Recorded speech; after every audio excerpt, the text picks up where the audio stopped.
My husband's voice cut through the laughter like a knife. Every conversation stopped. My birthday cake sat untouched in the middle of the dining table, its candles still burning, while more than 20 people stared at me. His sister folded her arms and smiled. His mother shook her head as if I were the one causing trouble. For a second, I couldn't even breathe. Then my phone rang. I glanced at the screen. It was my bank manager. I answered quietly.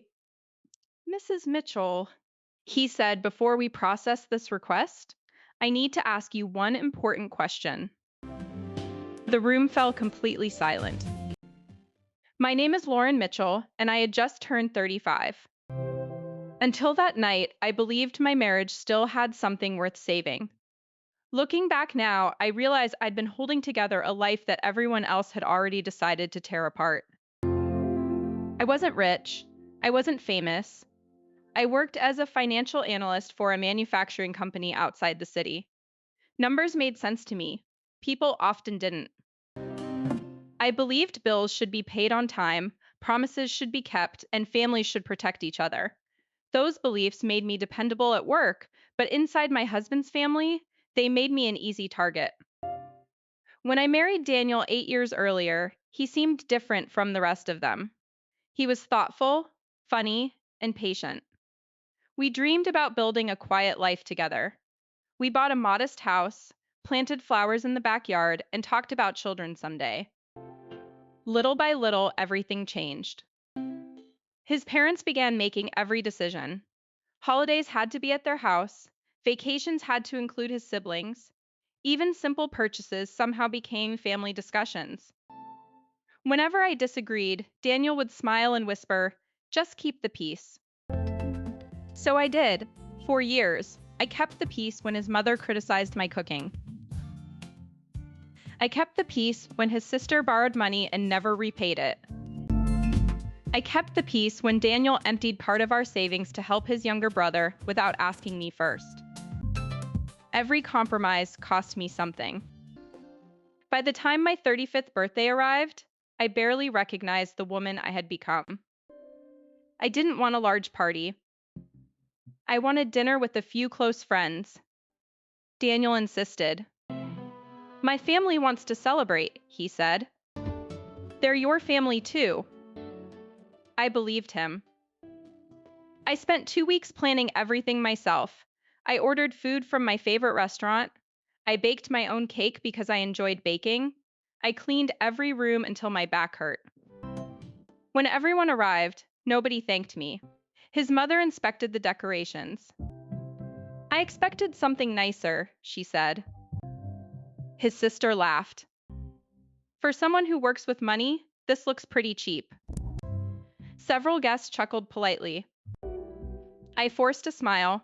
Dinner began. Conversation drifted toward work. One of Daniel's cousins asked how my job was going. Before I could answer, Daniel shrugged. Lauren thinks she's some financial genius because she spends all day with spreadsheets. The table laughed. I smiled again. Inside, something cracked.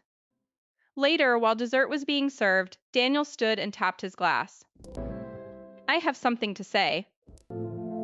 I thought he was about to toast my birthday. Instead, he looked directly at me. You've hidden money from me long enough. Every face turned toward mine. What are you talking about? I asked. He pulled several printed bank statements from his pocket. I know you've been keeping accounts I don't control.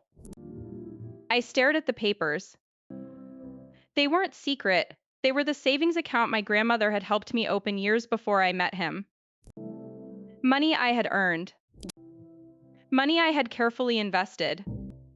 His mother pointed at me. See, we told you she couldn't be trusted. Daniel folded his arms. If you're going to act like this isn't our marriage anymore, then get out of my house. Our house. The mortgage carried both our names. I had paid nearly half of every monthly payment since the day we moved in. Yet nobody spoke. Nobody defended me. The only sound in the room was the ticking clock hanging above the fireplace. I looked around at every familiar face. Not one person met my eyes. I picked up my purse. I wasn't leaving because he ordered me to. I was leaving because I finally understood something. People who truly love you don't wait for the crowd before humiliating you. As I reached the front door, my phone rang. The caller ID showed my bank manager.